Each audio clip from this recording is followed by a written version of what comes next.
Hi Sunday afternoon. இன்றைக்கி என்ன lunch அப்படின்னா கொஞ்சம் ஸ்பெஷலாக தான் பண்ணியிருந்தேன். என்ன அப்படின்னா கொஞ்சம் chicken biryani, mutton, chicken gravy இதெல்லாம் பண்ணியிருந்தோம். சிக்கன் கிரேவி வந்து மார்னிங்கே வச்சுட்டேன், தோசைக்கும் ஊற்றிக்கலாம் அப்படின்னு சொல்லிட்டு மார்னிங்கே வச்சாச்சு. அப்புறம் பிரியாணியும் கொஞ்சம் உப்பு கறி வச்சுருந்தேன். அப்புறம் ஒயிட் ரைஸ் வச்சுட்டு இன்றைக்கி வந்து கொஞ்சம் ஸ்பெஷலாக தான் இருந்தது லஞ்சு. ஸோ நல்லா சாப்பிட்டோம். சாப்பிட்டு வீட்டிலேருந்து கிளம்பியாச்சு. கிளம்புனதுக்கப்புறம் கவுண்டமலையத்தில் இருக்க இந்த ஃபன் எக்ஸ்ட்ரீம்னு சொல்லிட்டு ஒரு ப்ளே ஏரியா இருக்குது. அங்கே போய் ஆருஷ் வந்து எப்பயுமே விளையாடுவான். ஸோ ரொம்ப நாள் ஆச்சு நாங்கள் வந்து அப்படின்னு சொல்லிட்டு திரும்ப இன்றைக்கி பிளான் பண்ணியிருந்தோம்.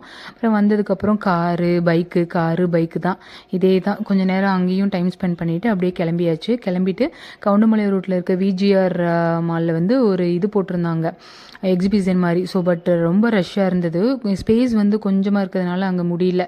அதனால் அங்கேருந்து கிளம்பியாச்சு. கிளம்பிட்டு வடவழி ரோட்டில் இருக்கக்கூடிய அச்சு ஃபலூடா ஷாப்புக்கு வந்தோம். அங்கே ரோஸ் மில்க்கு அப்புறம் கொஞ்சம் ஃப்ரைஸ்லாம் சாப்பிட்டு அங்கேருந்து கிளம்பிட்டு வீட்டுக்கு போயாச்சு. இதே மாதிரி அடுத்த வீடியோவில் பார்க்கலாம்.